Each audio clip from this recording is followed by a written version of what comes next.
വീണ്ടും അല്ലാഹുവിന്റെ ഖുർആൻ പറയുന്നു ഫലാ സദ്ദഖ വലാ സല്ലാ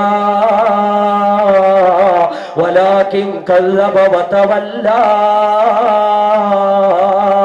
ثم ذهب إلى أهله يتمطى أولى لك فأولى ثم أولى لك فأولى الله رب العزة പറയുന്നു فلا وصدق ولا صلى ഇല്ല ദീനിനു വേണ്ടി ഒരു സദഖയും അവൻ ചെയ്തില്ല, ആവശ്യങ്ങൾക്ക് വേണ്ടി ഒരു സദഖയും അവൻ ചെയ്തില്ല.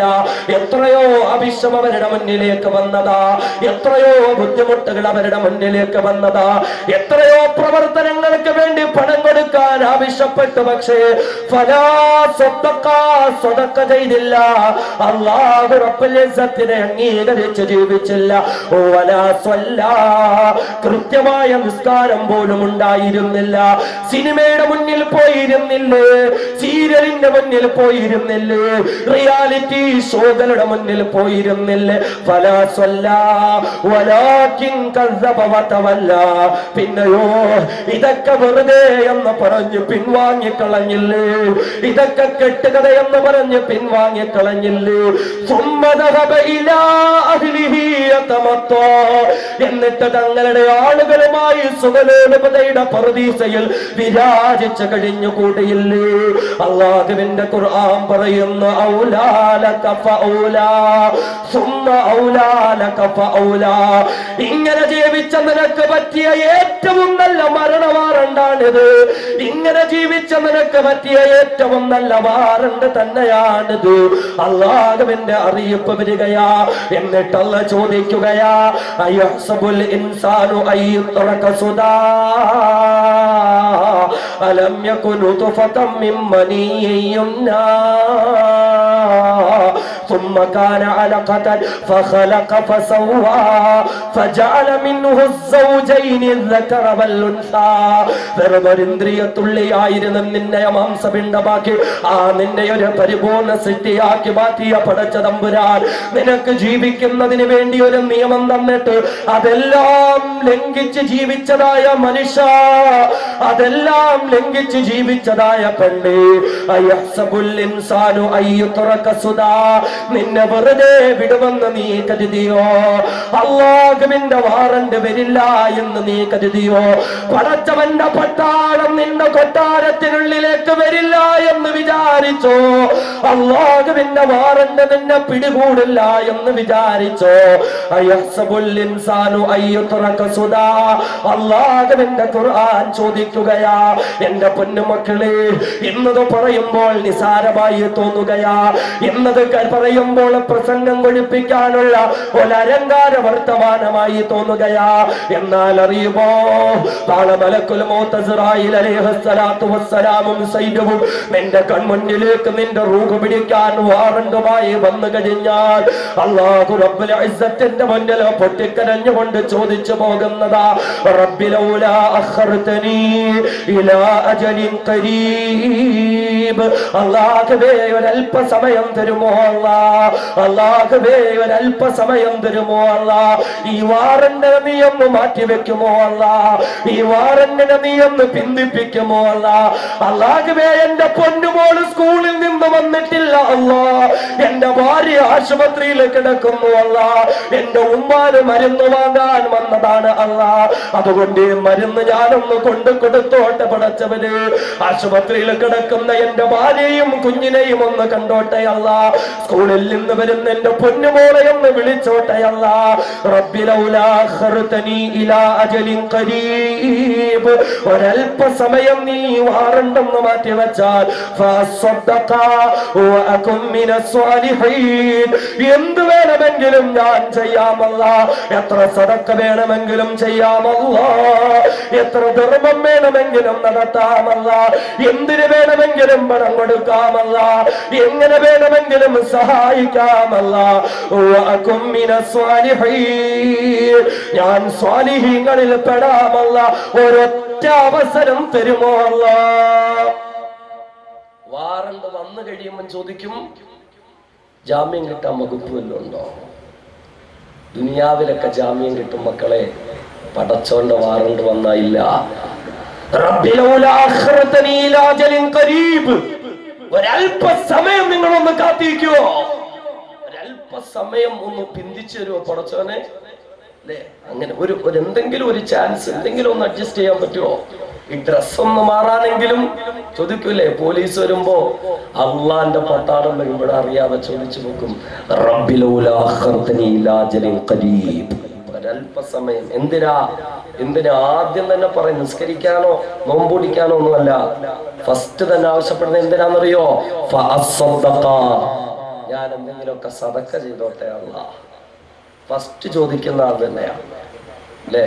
നമ്മൾ ചിന്തിച്ചു നോക്കെ. ഇന്നിപ്പോ ഇതിന്റെ അൽ ഇഹ്സാൻ നടയറയിലെ യുവജന പ്രവർത്തകര് ഇങ്ങനെ ഒരു പരിപാടിയൊക്കെ നടത്തി. ഒരു വലിയ ലക്ഷ്യമാണ് അൽഹംദുലില്ലാഹ്. നമ്മുടെ ഈ നാട്ടിലേക്ക് വേണ്ടി രോഗികളായവർ, അപകടത്തിൽപ്പെടുന്നവർ, ബുദ്ധിമുട്ടുന്നവർ, അങ്ങനെയുള്ളവർക്കൊക്കെ വേണ്ടി ഈ നാട്ടിൽ നമ്മുടെ ഈ നടയറയിൽ തന്നെ അൽഹംദുലില്ലാഹ് ഒരു ആംബുലൻസ് സംവിധാനം ഒരുക്കുക.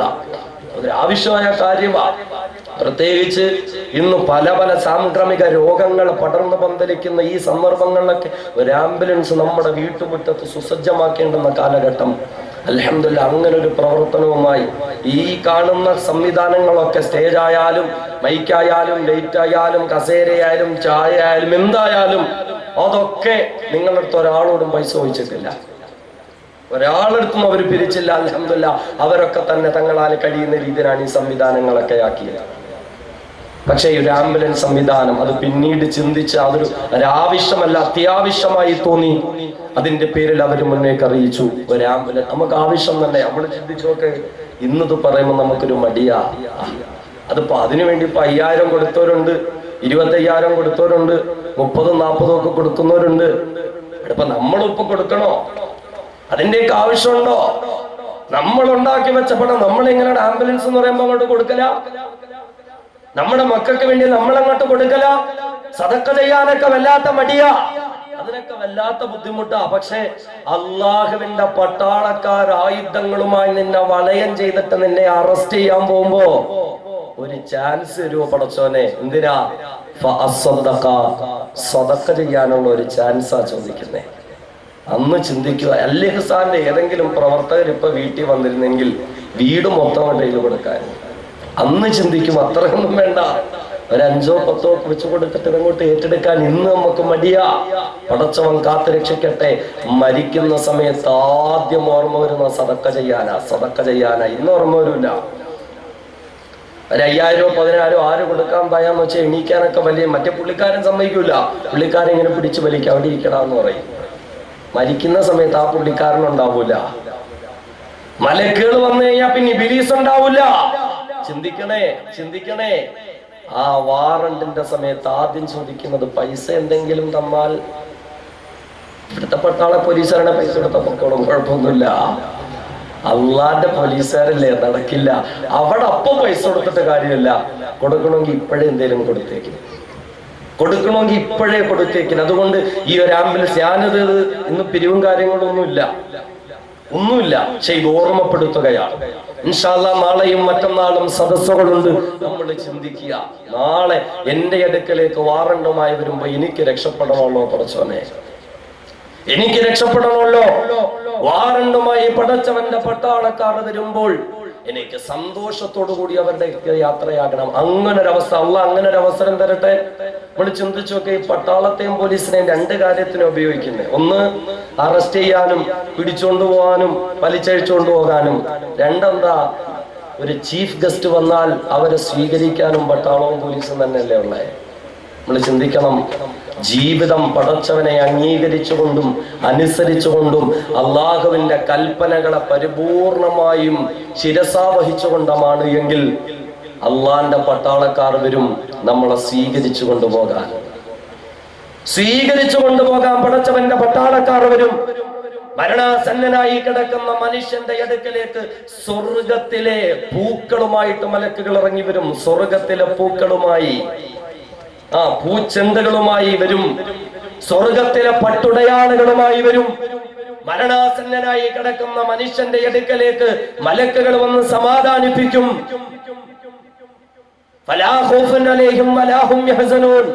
നിങ്ങൾ അല്ലാ ഖൗഫുൻ, നിങ്ങൾ ഭയപ്പെടേണ്ടുന്നതില്ല. ഇന്നല്ലദീന ഖാലൂ റബ്ബനല്ലാഹു സുമ്മ ഇസ്തഖാമു തതനസ്സലു അലൈഹിമുൽ മലായിക. മലക്കുകൾ ഇങ്ങനെ ഇറങ്ങി വരും, നിങ്ങൾ പേടിക്കല്ലേ. അല്ലാ തഖാഫു വലാ തഹ്സനു, നിങ്ങൾ വിഷമിക്കണ്ട.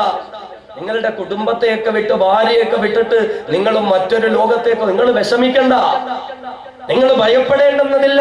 നഹ്നു ഔലിയാഉകും ഫിൽ ഹയാത്തി ദുനിയാ വഫിൽ ആഖിറ, നിങ്ങളുടെ കൂടെ എപ്പോഴും ഞങ്ങളുണ്ടാവും. മലക്കുകൾ സമാധാനിപ്പിക്കുക, സ്വീകരിച്ചിങ്ങനെ കൊണ്ടുപോവാൻ മലക്കുകൾ. ചിന്തിച്ചു നോക്കെ, അള്ളാഹുവിന്റെ പട്ടാളക്കാര് തന്നെ അവിടെയും വരുന്നത്, പക്ഷെ വേറൊരു രീതിയിൽ.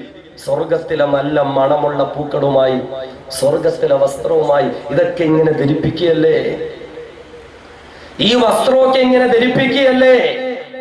എന്നിട്ട് ഇങ്ങനെ വിളിക്കുകയാണ്, സന്തോഷത്തിൽ ഇങ്ങനെ പറയുകയാ, നിങ്ങൾ ഭയപ്പെടേണ്ടുന്നതില്ല, നിങ്ങൾ വിഷമിക്കേണ്ടുന്നതില്ല. നഹ്നു ഔലിയാഉകും ഫിൽ ഹയാത്തിദ് ദുനിയാ വഫിൽ ആഖിറ വലകും ഫീഹാ മാ തശ്തഹി അൻഫുസുകും വലകും ഫീഹാ മാ തദ്ദഊൻ നുസുലൻ മിൻ ഗഫൂരിർ റഹീം. നിങ്ങൾ ആഗ്രഹിച്ചതെല്ലാം നിങ്ങൾക്ക് നൽകപ്പെടുന്നതായ, നിങ്ങൾക്ക് വാഗ്ദാനം ചെയ്യപ്പെടുന്നതൊക്കെ നിങ്ങൾക്ക് നൽകപ്പെടുന്നതായ സ്വർഗലോകമെന്ന ഭവനം നിങ്ങളെ കാത്തിരിക്കുകയാ. അതുകൊണ്ട് നിങ്ങൾ ഭയപ്പെടേണ്ടുന്നതില്ല. യാ അയ്യതുഹൻ നഫ്സുൽ മുത്മഇന്ന, അല്ലയോ സമാധാനമടഞ്ഞ ആത്മാവേ, ഇർജിഇ ഇലാ റബ്ബികി റാദിയതൻ മർദിയ ഫദ്ഖുലി ഫീ ഇബാദി വദ്ഖുലി ജന്നതി.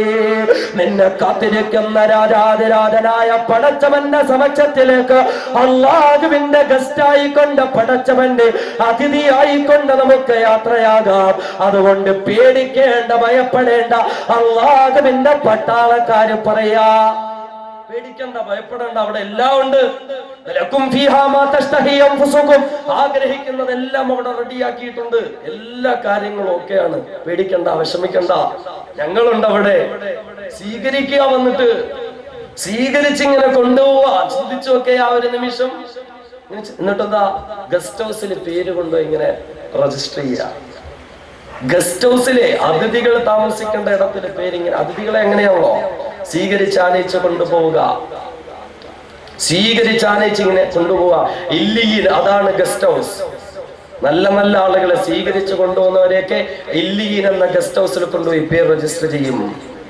എന്നാൽ കൊടുങ്കുറ്റവാളികളെ സിജ്ജീൻ എന്ന പേരുള്ള സെൻട്രൽ ജയിലിൽ കൊണ്ടുപോയി പേര് രജിസ്റ്റർ ചെയ്യും. പടച്ചവന്റെ പട്ടാളക്കാർ, അല്ലാഹു റബ്ബുൽ ഇസ്സത്തിന്റെ പട്ടാളക്കാർ അല്ലേ? അതല്ലേ അള്ളാന്റെ റസൂൽ പറഞ്ഞത്.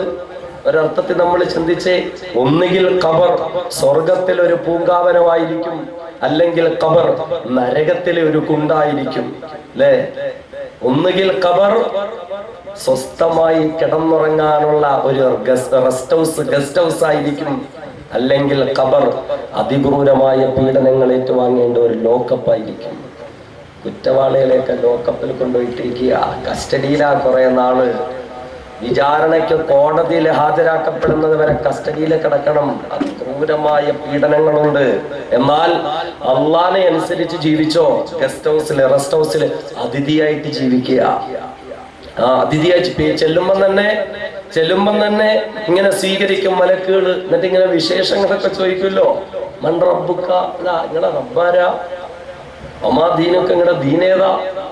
അമ്മാ ഇമാമൊക്കെ നിങ്ങളുടെ ഇമാമേതാ? ഇതൊക്കെ ഇങ്ങനെ ചോദിച്ച് മറുപടിയൊക്കെ കൊടുത്ത് കൃത്യമായ മറുപടിയൊക്കെ കിട്ടി കഴിയുമ്പോഴത്തേക്ക് പേരൊക്കെ രജിസ്റ്റർ ചെയ്തെല്ലാം കഴിഞ്ഞു. സുഖവിവരങ്ങളൊക്കെ അന്വേഷിച്ചു. റിസപ്ഷനിലെ ഫോർമാലിറ്റീസ് ഒക്കെ കഴിഞ്ഞാൽ പിന്നെ ഇങ്ങോട്ട് റെസ്റ്റ് എടുത്തേക്കുക. പിന്നൊരു അതിഥിയെ പോലെ കഴിയല്ലേ. ചോദ്യങ്ങളെല്ലാം ചോദിച്ചു കഴിയുമ്പോൾ കൃത്യമായ മറുപടി കൊടുത്തു കഴിഞ്ഞാൽ പടച്ചവന്റെ ഭാഗത്ത് നിന്ന് അറിയിപ്പ് വരികയാ, മലക്കുകളെ, എന്റെ പ്രിയപ്പെട്ട പട്ടാളക്കാര്, എന്റെ ആ അടിമയുണ്ടല്ലോ, അടിമ പറഞ്ഞത് സത്യമാ. അതുകൊണ്ട്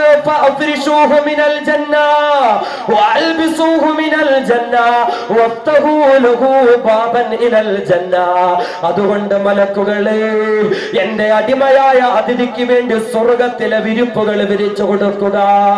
അല്ലാഹുവിന്റെ ഓർഡർ വരികയാ, വൽബിസൂഹു മിനൽ ജന്ന, സ്വർഗ്ഗത്തിലെ വസ്ത്രങ്ങൾ ധരിപ്പിച്ചു കൊടുക്കുക.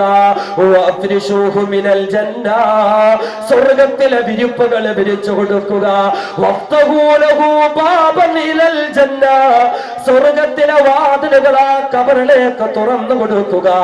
അങ്ങനെ ഖബറൊക്കെ ഇങ്ങനെ ഒരുക്കി വെച്ച് വിശ്രമിക്കാനുള്ള കേന്ദ്രങ്ങളൊക്കെ ഒരുക്കി വെച്ച് കഴിഞ്ഞാൽ അല്ലാഹുവിന്റെ മലക്കുകൾ വന്നിട്ട് പറയുന്ന, മനുഷ്യ നംകനൗമത്തിൽ അറൂസ്, അതിരാത്രിയിലും മണിയറയിലും മണവാളനും മണവാട്ടിയും സന്തോഷത്തോടുകൂടി കിടക്കുന്ന പോലെ അതേ നീ ഖബറാകുന്ന ഗസ്റ്റ് ഹൗസിൽ വിശ്രമിച്ചു കൊള്ളുക എന്ന് അല്ലാഹുവിന്റെ പട്ടാളക്കാര് പറയുകയാ. ഗസ്റ്റ് ഹൗസ് ഒക്കെ ഒരുക്കി അവിടെ കൊണ്ടിട്ട് വിരിപ്പൊക്കെ വിരിച്ച് നല്ല ഡ്രസ്സൊക്കെ ധരിച്ച് സ്വർഗത്തിലെ വാതിൽ ഇങ്ങനെ തുറന്നിട്ട് വരിക. നല്ല കാറ്റും നല്ല മണവും നല്ല ഭക്ഷണമൊക്കെ കിട്ടും. നൗമത്തിലെ അറൂസ്, സമയാവുമ്പോ ഞങ്ങൾ വിളിക്കാം, അതുവരെ കിടന്നുറങ്ങിക്കോളാൻ പറയും. അല്ലാഹു ആ ഖബറിൽ കിടന്നുറങ്ങാൻ നമുക്ക് തൗഫീഖ് നൽകുമാറാകട്ടെ. അങ്ങനെ ആകണം. മലക്കുകൾ നമ്മളെ ആനയിച്ച് ഒരു അതിഥിയെ കൊണ്ടുപോകുന്ന പോലെ കൊണ്ടുപോകണം. ആ ഒരു ജീവിതം നമ്മൾ ഉണ്ടാക്കിയെടുക്കണം. അങ്ങനെ ഒരു അവസ്ഥ നമ്മൾ, അതല്ലേ അള്ളാന്റെ റസൂൽ ഇപ്പൊ നമ്മൾ ചിന്തിച്ചു വെച്ചേ, അക്സിറൂദിക്രഹാദിമുല്ലദാത്ത്, ഈ മരണത്തെ നിങ്ങൾ ഇങ്ങനെ അധികമായി ഓർക്കാൻ പറഞ്ഞാല് പേടിച്ചു കൂടി ഒരു മൂലയ്ക്ക് കയറി ഇരിക്കാനല്ല, മറിച്ച് ഏത് നിമിഷവും മലക്കുകൾ ഒന്നുകിൽ അറസ്റ്റ് വാറണ്ട് കുറ്റവാളിയെ പോലെ കൊണ്ടുപോകാൻ വരാം, അല്ലെങ്കിൽ അതിഥിയെ പോലെ കൊണ്ടുപോകാൻ വരാം. ഇവിടെ ഒരു അതിഥിയായി ഞാൻ തയ്യാറായിരിക്കേണ്ടതുണ്ട് എന്ന ബോധത്തോടുകൂടി ഓരോ നിമിഷങ്ങളും തെറ്റുകളിൽ നിന്ന്, ഹറാമുകളിൽ നിന്ന്, പാപങ്ങളിൽ നിന്ന് ഒഴിഞ്ഞുമായി ജീവിക്കാൻ പറ്റണം. അല്ലേ, അതല്ലേ നമ്മൾ അറിയണ്ടേ. ഖബറിലെ ചോദ്യങ്ങൾക്ക് മറുപടി പറയാൻ നമ്മൾ സജ്ജരായിരിക്കണ്ടേ. അതിനുവേണ്ടി നമ്മുടെ ജീവിതം ഇങ്ങനെ പാകപ്പെടുത്തുക. അതിനുവേണ്ടി ഇതൊക്കെ പിന്നെ ദുനിയാവിൽ ഇങ്ങനെ മതിമറന്ന് ജീവിച്ചാൽ ഇത് പറ്റുമോ? എന്റെ പ്രിയപ്പെട്ട ചെറുപ്പക്കാരനോട്, നാലാംകിട രാഷ്ട്രീയക്കാരന്റെ കാൽ കീഴിൽ നിന്റെ ജീവിതം സമർപ്പിച്ചാൽ നിനക്കത് പറ്റുമോ?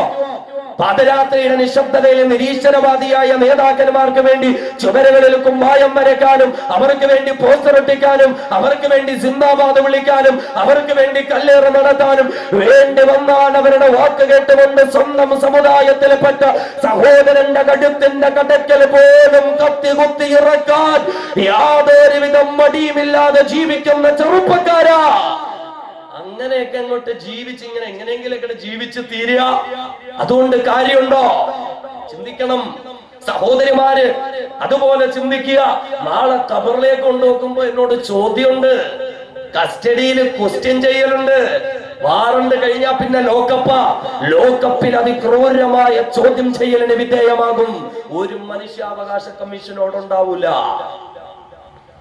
ആരും അവിടെ ഉണ്ടാവൂല, ഒരു വനിതാ വേദി അവിടെ ഉണ്ടാവൂല. ഒറ്റയ്ക്ക് ഇങ്ങനെ ഖബറിൽ കിടന്ന് മറുപടി പറയണ്ടേ? സീരിയലും കണ്ട് കിടന്ന ഇതൊക്കെ കാര്യമുണ്ടോ? അല്ലാണ്ട് റസൂൽ പറഞ്ഞ എന്താ? അവിടെ ഖബറെന്ന് പറയുന്ന ലോക്കപ്പിൽ രക്ഷപ്പെടണോ? സന്ധ്യാസമയത്ത് വിശുദ്ധ ഖുർആനെടുത്ത് സൂറത്തുൽ മുൽക്ക് തബാറക്കല്ലദീ പാരായണം ചെയ്യുവിൻ. എങ്കിൽ ഖബറെന്ന ലോക്കപ്പിൽ രക്ഷപ്പെടാം. അല്ലാതെ ആ സമയത്ത് നിസ്കാരവും ഇല്ല, ഒന്നുമില്ല. അല്ലേ? സന്ധ്യാസമയാകുമ്പോ പെണ്ണുങ്ങൾ ഇങ്ങനെ പോയിരിക്കുക ടിവിയുടെ മുന്നിൽ. അല്ലാഹേ, ചന്ദനമഴയും പരസ്പരം ഒക്കെ കാണാനുള്ള ഒരു വെപ്രാളമല്ലേ? ഒരു കാലത്ത് മുസ്ലിം വീടുകളിലൊക്കെ സന്ധ്യാസമയത്ത് ഉമ്മമാര് പെങ്ങന്മാരൊക്കെ ഖുർആനൊക്കെ ഓതി, ദിക്റൊക്കെ ചൊല്ലി, ഒരു യാസീനൊക്കെ ഓതി, അറിയാവുന്ന സൂറത്തൊക്കെ ഓതി അള്ളാന്റെ മുമ്പിൽ കരയായിരുന്നു സന്ധ്യാസമയത്ത്. ഇന്നും ഇപ്പൊ അൽഹംദുലില്ലാഹ് വലിയ വ്യത്യാസമൊന്നുമില്ല, കരയുന്നുണ്ട്, കരച്ചിൽ നടക്കുന്നുണ്ട്. അത് ചന്ദനമഴയുടെ മുമ്പിൽ നിന്നിട്ടുള്ള കരച്ചിലാ, ഖുർആൻ ഓതിയിട്ടുള്ള കരച്ചിലൊന്നുമല്ല.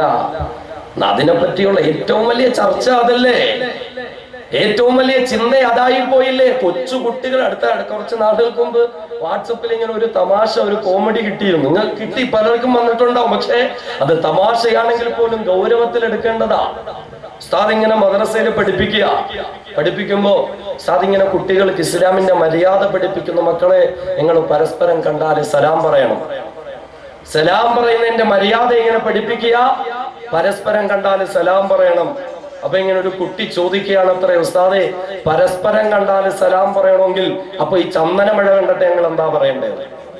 നമ്മള് ഇതൊരു തമാശയാണെങ്കിൽ പോലും നമ്മൾ ചിന്തിച്ച് നമ്മുടെ മക്കൾക്കിടയിൽ പോലും ചർച്ചയാകുന്ന രീതിയിൽ അല്ലെ, സീരിയലിനെ പറ്റിയുള്ള ചർച്ചകളല്ലേ എല്ലായിടങ്ങളിലും, എല്ലായിടത്തും അതിന്റെ ഒരു ചർച്ചയല്ലേ. സന്ധ്യാസമയത്ത് ടിവിയുടെ മുന്നിൽ പോയിരുന്ന മലക്കുകളുടെ ചോദ്യത്തിന് മറുപടി ഉണ്ടോ? അല്ലാഹുവിന്റെ റസൂല് പറഞ്ഞില്ലേ, നിന്നെ ഖബറിൽ എന്ന് പറയുന്ന ലോകപ്പിലേക്ക് കൊണ്ട് വെച്ച് കഴിഞ്ഞാൽ ഇല്ല പൊന്നു മോനെ, നിനക്ക് യാതൊരുവിധ സ്വീകരണങ്ങളും അവിടെയില്ല. ഏത് VVIP എന്ന് പറഞ്ഞാലും 6 മണ്ണിലും 3 കഷണം തുണിയിൽ ഇങ്ങനെ പൊതിഞ്ഞു വെക്കുകയാ. ഹബീബായ മുത്ത് പറയുന്ന ഖബറിൽ ഇങ്ങനെ മലർന്നു കിടക്കുമ്പോൾ നിന്നെ ഖബറിലേക്ക് കൊണ്ടുവച്ചിട്ട് നിന്റെ വീട്ടുകാരൻ നടന്നു പോകുന്ന ചെരുപ്പടി ശബ്ദം നിനക്ക് കേൾക്കാം. അവസ്ഥയൊന്ന് ചിന്തിച്ചു നോക്കണേ പടച്ചവനെ, വല്ലാത്ത അവസ്ഥയല്ലേ. എല്ലാ സന്ദർഭങ്ങളിലും ഒപ്പമുണ്ടായിരുന്ന ഭർത്താവ് നടന്നു പോവുകയാ, പ്രിയപ്പെട്ട മക്കള് നടന്നു പോവുകയാ. ഏത് പാതിരാത്രിയും നിന്നോടൊപ്പം ഞാനുണ്ടാകുമെന്ന് പറഞ്ഞ നിന്റെ കളിക്കൂട്ടുകാരൻ നടന്നു പോവുകയാ. ആരാ ഖബറിൽ നിന്നോടൊപ്പമുള്ളത്? ആര് സഹപാഠിയാണുള്ളത്? ഏത് സഹയാത്രികരാ ഉള്ളത്? ഏത് ഭർത്താവാണുള്ളത്? ഏത് ഭാര്യയാണുള്ളത്? ഏത് നേതാവാണുള്ളത്? ഖബർ എന്ന് പറയുന്ന ലോകപ്പില് നിന്നെയിട്ട് പലക നിരത്തും മണ്ണിങ്ങനെ വാരിയിട്ട് നടന്നു കഴിഞ്ഞാൽ നടേറെ മുസ്ലിം ജമാഅത്തിന്റെ ഖബറിൽ ഇങ്ങനെ നീണ്ടെന്ന് പറഞ്ഞ് കിടക്കുന്ന ചെറുപ്പക്കാരാ, നിന്റെ ഖബറാകുന്ന ലോകപ്പിലേക്കതാ നിന്നെ ക്വസ്റ്റ്യൻ ചെയ്യാൻ പടച്ചവന്റെ പട്ടാളക്കാര് വരികയാ. അറസ്റ്റ് ചെയ്ത് ലോകപ്പില് അടയ്ക്കുക, അസ്രായീലിന്റെ ജോലി കഴിഞ്ഞു. ഇനി രണ്ടാമത് ക്വസ്റ്റ്യൻ ചെയ്യാനുള്ള പട്ടാളക്കാരാ. കേട്ടിട്ടുണ്ടല്ലോ, ഖബറിൽ വെച്ച് കഴിഞ്ഞിട്ട് മണ്ണൊക്കെ മൂടിയിട്ടിട്ട് പള്ളിയിലെ ഉസ്താദ് തലയുടെ ഭാഗത്ത് വന്നിരുന്നു. അതേ ഇങ്ങനെ ഖബറാളിയും നോക്കിയിട്ട് വിളിച്ചു പറയുന്ന കേട്ടിട്ടുണ്ടാകുമല്ലോ, ഇദാ ജാഅകൽ മലകാനിൽ ഹാലാൻ, നിന്റെ അടുക്കലേക്ക് മലക്ക് വരികയാ. വഅയ്ഖലാക, ആ മലക്കുകൾ നിന്നെ ഉണർത്തുമല്ലോ. വഅജ്ലസാക, നിന്നെ എഴുന്നേൽപ്പിച്ചിരുത്തുമല്ലോ. വസഅലാക, ആ മലക്കുകൾ നിന്നോട് ചോദിക്കുമല്ലോ. കേട്ടിട്ടില്ലോ പള്ളിയിലെ ഉസ്താദ് ഇങ്ങനെ പറഞ്ഞു തരുന്നതിന്റെ പ്രിയപ്പെട്ട മുസ്ലിമേ, അതൊരു സുന്നത്ത് കർമ്മമായതുകൊണ്ട് പറഞ്ഞു തരികയാ. അതല്ലാതെ ഉസ്താദ് പറയുന്ന കേട്ടിട്ട് അങ്ങ് പറയാമെന്ന് കരുതണ്ട പൊന്നുമോനെ. നിന്നോട് ചോദിക്കുന്ന മൻ റബ്ബുക, എടാ നിന്റെ റബ്ബ് ആരായിരുന്നടാ? ദുനിയാവിലെ ഏതൊരു റബ്ബിനെ അംഗീകരിച്ചുകൊണ്ടാണ് നീ ജീവിച്ചത്? നിസ്കാരമില്ലാതിരുന്ന പൊന്നുമോനെ, നോമ്പില്ലാതിരുന്ന പൊന്നുമോനെ, പർദ്ദയില്ലാതെ ജീവിച്ച പെങ്ങളെ പറയാൻ പറ്റുമോ? മലക്കുകൾ വന്ന് ചോദിക്കുന്ന മൻ റബ്ബുക, നിന്റെ റബ്ബ് ആരായിരുന്നു? വമാ ദീനുക, നിന്റെ ദീൻ ഏതായിരുന്നു? കല്യാണങ്ങളെ പറ്റിയുള്ള ചിന്ത കടന്നു വരട്ടെ. 5 നേരം നിസ്കാരമുള്ളവനാ, ഹാജിയാരാ, റമദാനി നോമ്പ് പിടിച്ചവനാ. പക്ഷേ കുടുംബത്തിലൊരു കല്യാണം വന്നാൽ അവിടെ ഇസ്ലാം അങ്ങ് മാറിപ്പോയില്ലേ? ലക്ഷക്കണക്കിന് രൂപ ചെലവാക്കി ക്യാമറകൾ നിരത്തി വെച്ചിട്ട് വീഡിയോഗ്രാഫിക്ക് വേണ്ടി ലക്ഷങ്ങൾ പൊടിപടിച്ചു, ഫോട്ടോഗ്രാഫിക്ക് വേണ്ടി ലക്ഷങ്ങൾ പൊടിപടിച്ചു, മണിക്കൂറിന് ലക്ഷക്കണക്കിന് രൂപ കൊടുക്കേണ്ടി വരുന്ന കൺവെൻഷൻ സെന്ററുകൾ എന്ന മോഡേൺ ഉത്സവ പറമ്പുകളിലേക്ക് വിവാഹ മാമാങ്കങ്ങളെ കൊണ്ടുപോയി പടച്ച തമ്പുരാന്റെ കൽപ്പനകളെ വെല്ലുവിളിച്ച് ജീവിക്കുന്ന മുസ്ലിമേ, അല്ലാഹുവിന്റെ പട്ടാളം ചോദിക്കുകയാ, എടാ നിന്റെ ദീനേതായിരുന്നു? ഏത് ദീനനുസരിച്ചാ നീ ജീവിച്ചത്? നിന്റെ വസ്ത്രധാരണം ഏത് ദീനനുസരിച്ചായിരുന്നു? നിന്റെ വിവാഹങ്ങൾ ഏത് ദീനനുസരിച്ചായിരുന്നു? നിന്റെ ജീവിതം ഏത് ദീനനുസരിച്ചായിരുന്നു? മറുപടി പറയാൻ പറ്റുമോ? വീണ്ടും മലക്കുകൾ ഇങ്ങനെ ചോദിക്കുകയാ. ഹബീബായ റസൂലിന്റെ രൂപം കാണിച്ചിട്ട് ചോദിക്കുന്ന പൊന്നുമോനെ, മാ തഖൂലു ഫീ ഹാദർ റജുലില്ലദീ ബുഇസ ഫീകും, നിങ്ങളിലേക്ക് അയക്കപ്പെട്ടതായ ഇതാരാണെന്ന് നിങ്ങൾക്കറിയുമോ? മുസ്ലിമേ, നിന്നോടുള്ള ചോദ്യമാ, ലോകപ്പിലെ ചോദ്യമാണ്, ഖബറിലെ ചോദ്യമാ.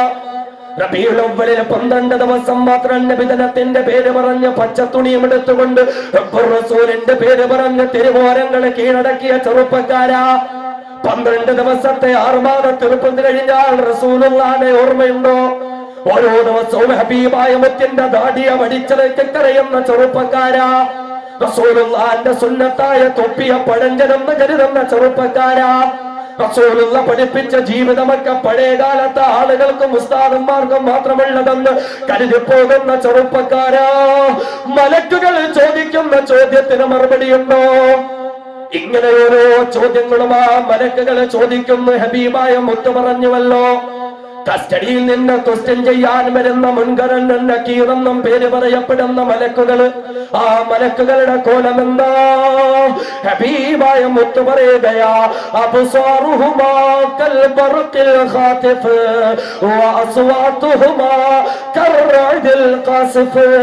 ഹബീബായ റസൂൽ പറയുകയാണ്, ചോദ്യം ചെയ്യാൻ വരുന്ന മലക്കുകള്, ഖബറാകുന്ന ലോകപ്പില് നിന്നെ കസ്റ്റഡിയിൽ ക്വസ്റ്റ്യൻ ചെയ്യാൻ വരുന്ന മലക്കുകള്, പൊന്നുമോനെ അറിയുമോ, ആ പട്ടാളക്കാരുടെ കണ്ണുകളില്ലേ, അബ്സാറുഹുമാ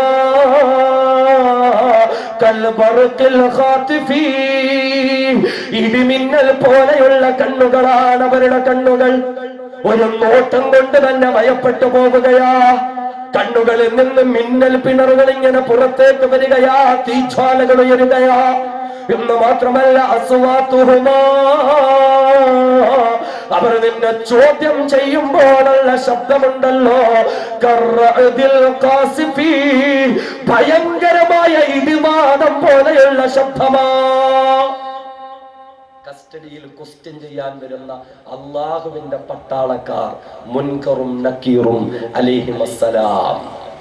ഉസ്താദ് വന്നിരിക്കും, പറയാമെന്നും കരുതണ്ട.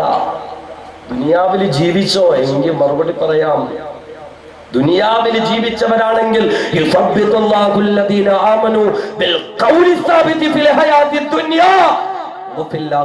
ദുനിയാവിൽ അല്ലാഹു റബ്ബായി അംഗീകരിച്ച് കൃത്യമായി നിസ്കരിച്ച പടച്ചവന്റെ കൽപ്പനകൾക്ക് വിധേയരായി ജീവിച്ചോ, ദുനിയാവിൽ ഇസ്ലാമിനെ അംഗീകരിച്ച് ജീവിച്ചോ, ദുനിയാവിൽ അഷ്റഫുൽ ഖൽഖായ നബി മുഹമ്മദ് മുസ്തഫ സല്ലല്ലാഹു അലൈഹി വസല്ലമ തങ്ങളെ അങ്ങ് റബീഉൽ അവ്വലിൽ 12 ദിവസം നീ എന്ത് കാണിച്ചു എന്നുള്ളതല്ല അവിടെ പരിഗണിക്കപ്പെടുന്നത്. നല്ല കാര്യമാ, അൽഹംദുലില്ലാ. പക്ഷേ അത് മതിയോ? ഈ 12 ദിവസത്തുള്ള ഒരു മേളം മതിയോ? അത്രയും ദിവസത്തെ ഇഷ്ഖ് റസൂൽ മതിയോ? അത്രയും ദിവസത്തെ ഹുബ്ബുർ റസൂൽ മതിയോ? അത്രയും ദിവസത്തെ മദ്ഹുർ റസൂൽ മതിയോ? ജീവിതകാലം ഉടനീളം പ്രവാചക പരിണയമുണ്ടാകണം മുസ്ലിമേ. ജീവിതത്തിൽ സുന്നത്തായ ഒരു അവസ്ഥയുണ്ടാകണം അല്ലേ? ഓരോ വെള്ളിയാഴ്ചയും താടി ഇങ്ങനെ വടിച്ചിറങ്ങുമ്പോൾ ചിന്തിക്കണം, എനിക്ക് ഹബീബായ മുത്തിനോട് സ്നേഹമുണ്ടോ അല്ലെ? 30,000 എടുത്താ പൊങ്ങാത്ത മൊബൈൽ ഫോണുണ്ട്, 30 രൂപയുടെ ഒരു തൊപ്പി പോലും ഇല്ല മുസ്ലിം ചെറുപ്പക്കാരന്റെ കയ്യിൽ. പള്ളിയിൽ പോയിട്ട് കമ്മിറ്റിക്കാരിറക്കിയിട്ടിരിക്കുന്ന വട്ടിത്തൊപ്പി എടുത്ത് തലയിൽ വെച്ചിട്ടാ നിസ്കാരം. എന്ത് മുഹബ്ബുർ റസൂലാ! ഹബീബായ മുത്തിനോട് എന്ത് സ്നേഹമാ! ചിന്തിച്ചു നോക്കി. ഇങ്ങനെയൊക്കെ ജീവിച്ചാൽ ഖബറിൽ ചോദ്യം ചെയ്യുമ്പോൾ മറുപടി പറയാൻ പറ്റുമോ? തീ തുപ്പുന്ന കണ്ണുകളുമായിട്ടാണ് പടച്ചവന്റെ പട്ടാളക്കാർ വരുന്നത്. ഇടിനാദം പോലെയുള്ള ശബ്ദവുമായിട്ടാ ഖബറെന്ന ലോകപ്പിൽ നിനക്ക് ചോദ്യമുള്ളത്. ആ ലോകപ്പിലെ ചോദ്യം ദുനിയാവിലെ ലോകപ്പാണെങ്കിൽ അടിയിടിയും കഴിഞ്ഞിട്ടാ ചോദ്യം. വ്യത്യാസമുണ്ട്. കാരണം അവരുടെ കയ്യിൽ കുറെ ചോദ്യമുണ്ട്, അതിന് പറ്റിയ ഉത്തരവ് കൊടുക്കുക. അതുകൊണ്ട് അങ്ങനെയാ. അതുകൊണ്ട് അടിയിടിയും കഴിഞ്ഞിട്ടൊക്കെ അവിടെ ചോദ്യം. പക്ഷെ അള്ളാഹുവിന്റെ ലോകപ്പിലെ ചോദ്യം കഴിഞ്ഞിട്ടേ അടിയിടിയൊക്കെ ഉള്ളൂ. കള്ളക്കേസൊന്നും അവിടെ ഇല്ല. അവിടെ ഒരാളെയും വെറുതെ അങ്ങോട്ട് പീഡിപ്പിക്കുകയൊന്നുമില്ല. നമ്മൾ ചിന്തിക്കുക. ചോദ്യങ്ങൾ, വ്യക്തമായ ചോദ്യങ്ങളുണ്ട്. ചോദ്യങ്ങൾക്കൊന്നും മറുപടി പറയാൻ കഴിയാതെ ഖബറിൽ കിടന്ന് ഓരോരുത്തരും പൊട്ടിക്കരയുമ്പോൾ പടച്ച തമ്പുരാന്റെ ഓർഡർ വരികയാണ്, അൻകദിബ അബ്ദീ, മലക്കുകളാകുന്ന പട്ടാളക്കാര്, ആ ഖബറിൽ കിടക്കുന്നവൻ കളവ് പറയുകയാ. ആ ഖബറിൽ കിടക്കുന്നവൾ കളവ് പറയുകയാ മലക്കുകളെ. അതുകൊണ്ട് ഫഅഫ്രിശൂഹു മിനന്നാർ വൽബിസൂഹു മിനന്നാർ വഫ്തഹൂ ലഹു ബാബൻ ഇലന്നാർ. അതുകൊണ്ട് മലക്കുകളെ, ആ കള്ളനായ മനുഷ്യന്, കള്ളിയായ പെണ്ണിന് നരകത്തിലെ വിരിപ്പുകൾ നിങ്ങൾ വിരിച്ചു കൊടുക്കുക. നരകത്തിലെ വസ്ത്രം ധരിപ്പിച്ചു കൊടുക്കുക. നരകത്തിലേക്കുള്ള കവാടങ്ങൾ തുറന്നു കൊടുക്കുക. ലോകപ്പ് വർധനത്തിന് തുടക്കം കുറിക്കുകയാ. പൊന്നുമക്കളെ, സദാ സമയത്തും നിങ്ങളോടൊപ്പം നിരീക്ഷകരുണ്ട്. നിങ്ങളുടെ ഓരോ നീക്കങ്ങളും നിരീക്ഷിക്കുവാൻ, അത് കൃത്യമായി റിപ്പോർട്ട് ചെയ്ത് റെക്കോർഡ് ചെയ്ത് അല്ലാഹുവിന്റെ കോടതിയിൽ ഹാജരാക്കാൻ. അങ്ങനെ പടച്ചവന്റെ കോടതിയിലേക്ക് ഹാജരായി കഴിഞ്ഞാൽ എന്റെ പൊന്നുമോനെ വിചാരണ നേരിടേണ്ടി വരികയാ. അല്ലാഹു പറയുകയാണ്, അങ്ങനെ സ്പെഷ്യൽ ഇൻവെസ്റ്റിഗേഷൻ ഫോഴ്സ് കൊടുത്ത റിപ്പോർട്ട് ഉണ്ടല്ലോ, ആ റിപ്പോർട്ട് നിന്റെ കയ്യിലേക്ക് വെക്കുകയാ. എന്നിട്ട് അല്ലാഹു പറയുന്നു, ഓരോരുത്തരും അവരവരുടെ കിതാബൊന്ന് തുറന്നു നോക്കുക. ഓരോരുത്തരുടെയും കയ്യിൽ കെട്ടിയിരിക്കുന്ന അന്വേഷണ റിപ്പോർട്ടില്ലേ, ഓരോരുത്തരും അതൊന്ന് തുറന്നു നോക്കണേ. എന്റെ പ്രിയപ്പെട്ട ചെറുപ്പക്കാരാ, കള്ളുകുടിച്ച് ജീവിച്ച എന്റെ പൊന്നുമോനെ, നിസ്കാരമില്ലാതെ ജീവിച്ച ചെറുപ്പക്കാരാ, പർദ്ദയില്ലാതെ ജീവിച്ച എന്റെ പെങ്ങളെ, സന്ധ്യാസമയത്ത് TV സീരിയലിന്, സിനിമയ്ക്ക്, റിയാലിറ്റി ഷോകൾക്ക് വേണ്ടി സമയം കൊടുത്ത എന്റെ പ്രിയപ്പെട്ട പെങ്ങളെ, എല്ലാം കൃത്യമായി രേഖപ്പെടുത്തി കയ്യിൽ തരികയാ. എന്നിട്ട് പറയുന്നു, നിന്റെ കിതാബ് നീ ഒന്ന് വായിച്ചു നോക്കുക, നിന്റെ കിതാബ് നീ ഒന്ന് വായിച്ചു നോക്കുക. അങ്ങനെയാ കിതാബ് ഇങ്ങനെ തുറക്കുകയാ. കുറ്റവാളികളായി നിന്ന് നമ്മൾ പൊട്ടിക്കരയുന്നുമോ, കിതാബ് അല്ലാഹുവേ, ഇതെന്ത് കിതാബാണ് അല്ലാ, ഇത് എന്തൊരു റിപ്പോർട്ടാണ് അല്ലാ. നീ അറിയില്ല എന്ന് കരുതിയതും നീ അറിഞ്ഞല്ലോ, ചെറുതെന്ന് ഞാൻ കരുതിയതുമൊക്കെ വലിയ കുറ്റങ്ങളാണല്ലോ. ആരാ പടച്ചവനെ ഇത് നിന്റെ മുന്നിൽ റിപ്പോർട്ട് ചെയ്തത്? പടച്ചവന്റെ പട്ടാളത്തെ ഒഴിവാക്കി ഒരു പ്രവർത്തനവും നടക്കില്ല പൊന്നുമക്കള്. ഒരു കാര്യവും ഒരു അക്ഷരം പോലും ഉരിയാടാൻ പറ്റില്ല. ആ കിതാബ് കണ്ട് പൊട്ടിക്കരയുന്നു. മാലിഹാദൽ കിതാബ് ലാ യുഗാദിറു സഗീറതൻ വലാ കബീറതൻ ഇല്ലാ അഹ്സാഹാ വവജദൂ മാ അമിലൂ ഹാദിറാ. ചെയ്തതെല്ലാം അവിടെ റെക്കോർഡാക്കപ്പെട്ടിട്ടുണ്ട്, പറഞ്ഞതെല്ലാം അവിടെ റെക്കോർഡാക്കപ്പെട്ടിട്ടുണ്ട്. അല്ലാഹുവിന്റെ സ്പെഷ്യൽ ഇൻവെസ്റ്റിഗേഷൻ ഫോഴ്സാ. എന്നിട്ട് ആ കിതാബ് ഇങ്ങനെ കയ്യിൽ പിടിച്ച് ഞാനും നിങ്ങളും പടച്ചവന്റെ കോടതിയിൽ നിന്ന് പൊട്ടിക്കരയുകയാ. യാ ലൈതനീ ലം ഊത കിതാബിയാ വലം അദ്രി മാ ഹിസാബിയാ യാ ലൈതഹാ കാനത്തിൽ ഖാദിയാ യാ ലൈതനീ ലം ഊത കിതാബിയാ. വേണ്ട പടച്ചവനെ, എനിക്ക് ഈ കിതാബ് വേണ്ട അല്ലാ, എനിക്ക് ഈ കിതാബ് വേണ്ട അല്ലാ. അല്ലാഹുവേ, എനിക്ക് നിന്റെ വിചാരണ നേരിടാൻ പറ്റില്ല. വലം അദ്രി മാ ഹിസാബിയാ യാ ലൈതഹാ കാനത്തിൽ ഖാദിയാ. ഞാനങ്ങ് മരിച്ചു പോയിരുന്നെങ്കിലോ. പടച്ചവന്റെ കോടതിയിൽ വധശിക്ഷയില്ല മക്കളെ, കരഞ്ഞിട്ട് കാര്യമില്ല. അവിടെ നിന്നിങ്ങനെ പൊട്ടിക്കരഞ്ഞ് നിലവിളിക്കാൻ തുടങ്ങുമ്പോൾ അതേ കോടതിയിലെ വിചാരണയൊക്കെ കഴിഞ്ഞ് നരകത്തിലേക്ക് വലിച്ചെറിഞ്ഞിട്ട് ആ ജയിലിലിട്ട് ക്രൂരമായി പീഡിപ്പിക്കുവാൻ അല്ലാഹു സബാനിയാക്കൾ എന്ന പട്ടാളത്തെ വിളിക്കുകയാ. അടുത്ത പട്ടാളം സബാനിയാക്കൽ എന്ന് പറഞ്ഞാൽ ജയിൽ വാർഡൻസ്. വിചാരണയൊക്കെ കഴിഞ്ഞിട്ട് സെൻട്രൽ ജയിൽ, നരകത്തിലേക്ക്. അവിടെയാ പിന്നെ അങ്ങനെ ഓരോരുത്തർക്ക് ശിക്ഷയുടെ കാലാവധി ഉണ്ടാവും. 50 വർഷം, 100 വർഷം, 500 വർഷം, 1000 വർഷം. ചിലർ കാലാകാലം അവിടെ തന്നെയാ. വധശിക്ഷ ഒഴിച്ച് ബാക്കിയെല്ലാം അവിടെ ഉണ്ട്. കൊല്ലില്ല, അവിടെ കൊല്ലാനൊന്നും പോകുന്നില്ല.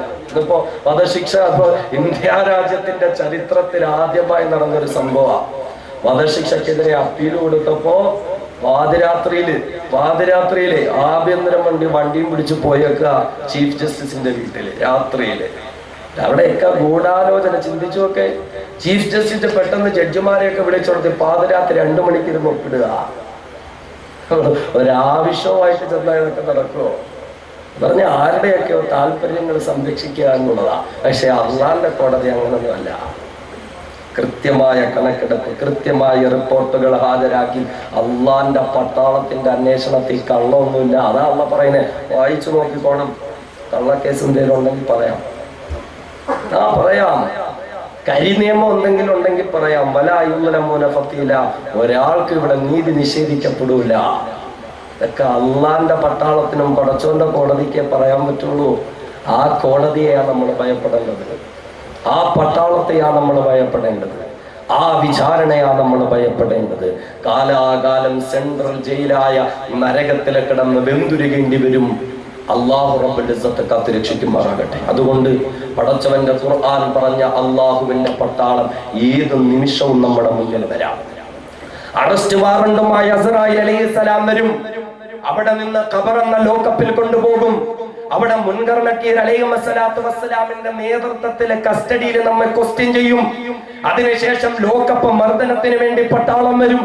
അവിടെ നിന്ന് നമ്മളെ കോടതിയിൽ ഹാജരാക്കാൻ രണ്ടുപേര് വരും. അങ്ങനെ കോടതിയിൽ ഹാജരാക്കിയിട്ട് സ്പെഷ്യൽ ഇൻവെസ്റ്റിഗേഷൻ റിപ്പോർട്ട് നമ്മുടെ കയ്യിൽ ഹാജരാക്കും. അവിടെ വിചാരണ ചെയ്തിട്ട് നരകത്തിലേക്ക് വസീഖല്ലദീന കഫറൂ ഇലാ ജഹന്നമ സുമറാ വലിച്ചടച്ചുകൊണ്ട് നരകത്തിലേക്ക് കൊണ്ടുപോകും. നരകത്തിൽ കൊണ്ടുപോകും. നരകത്തിൽ ഇങ്ങനെ കിടന്നിട്ട് ദയാഹരജി സമർപ്പിക്കും. ദയാഹരജി സമർപ്പിക്കും. നരകത്തിലെ മെയിൻ വാക്കനായ മാലിക് അലൈഹിസ്സലാമിനോട് പറയും, മാലിക് ലിയഖ്ലി അലൈനാ റബ്ബുക, താങ്കളെങ്കിലും ഞങ്ങൾക്ക് വേണ്ടി ഒന്ന് ശുപാർശ ചെയ്യുവോ? മാലിക് അലൈഹിസ്സലാത്തു വസ്സലാമിനോട് പറയും, രക്ഷയില്ല. അല്ലാഹുവിനോട് പോയിട്ട് പറയും, ദയാഹരജി സമർപ്പിക്കും. പടച്ചവന്റെ മുന്നിൽ ദയാഹരജി സമർപ്പിക്കും. റബ്ബനാ, പടച്ചവനെ അഖ്രിജ്നാ മിൻഹാ, ഇവിടെ നിന്ന് ഞങ്ങൾക്കൊന്ന് മോചനം താ അല്ലാഹ്. ഈ നാരകീയ ശിക്ഷയിൽ ഞങ്ങളെ ഒന്ന് മാറ്റി തരുവോ പടച്ചവനെ? അല്ലാഹുവിന്റെ മുന്നിൽ ദയാഹരജി സമർപ്പിക്കും. അല്ലാഹു റബ്ബുൽ ഇസ്സത്ത് പറയും, ഇഖ്സഊ ഫീഹാ വലാ തുകല്ലിമുനി, ഒരക്ഷരം ഇവിടെ മിണ്ടിപ്പോകരുത്, അവിടെ കിടന്നോളാൻ പറയും. ദുനിയാവിലെ നിയമങ്ങളൊക്കെ ലംഘിച്ച് ജീവിച്ചിട്ട് ഇപ്പൊ കരയാണോ? ഒരക്ഷരം മിണ്ടിപ്പോകരുത്, അവിടെ കിടന്നോളാൻ പറയും. പടച്ചവന്റെ കൽപ്പന വരും. അല്ലാഹുവിന്റെ കൽപ്പന വരും. എന്നിട്ട് അല്ലാഹു റബ്ബുൽ ഇസ്സത്ത് വീണ്ടും അവന്റെ പട്ടാളക്കാരെ വിളിക്കും, മലക്കുകളെ വിളിക്കും. എന്നിട്ട് മലക്കുകളോട് പറയും, മലക്കുകളെ വരിക, ഖുദൂഹു ഫഗുല്ലൂ സുമ്മൽ ജഹീമ സല്ലൂ സുമ്മ ഫീ സിൽസിലത്തിൻ സുമ്മ ഫീ സിൽസിലത്തിൻ ദർഉഹാ സബഊന ദിറാഅൻ ഫസ്ലുകൂ. മലക്കുകളെ വരിക, ഇവനെ കൊണ്ടുപോ, ഇവളെ കൊണ്ടുപോ. 70 മുഴം നീളമുള്ള ചങ്ങലകളിട്ട് കെട്ടി വലിയാൻ പറയും. ഖുദൂ, കൊണ്ടുപോയി വരെ ഫാതിറൂഹു ഇലാ സവാഇൽ ജഹീം, നരകത്തിന്റെ മധ്യഭാഗത്ത് കൊണ്ടുപോയിട്ടേക്കാൻ പറയും. സുമ്മ സുബ്ബു ഫൗഖ റഅസിഹി മിൻ അദാബിൽ ഹമീം, നരകത്തിന്റെ ഭയങ്കരമായ ശിക്ഷയെടുത്ത് ഇവരുടെ മേൽ തട്ടിക്കൊടുത്ത് ആ നരകത്തിൽ ഇവരെ എങ്ങനെയൊക്കെ പീഡിപ്പിക്കാൻ പറ്റുമോ അങ്ങനെയൊക്കെ പീഡിപ്പിക്കാൻ പറയും പടച്ചവന്റെ പട്ടാളത്തോട്. അല്ലാഹു കാത്തു രക്ഷിക്കുമാറാകട്ടെ. അതുകൊണ്ട് ഈ പട്ടാളത്തെ പറ്റിയുള്ള ചിന്തയുണ്ടാവുക.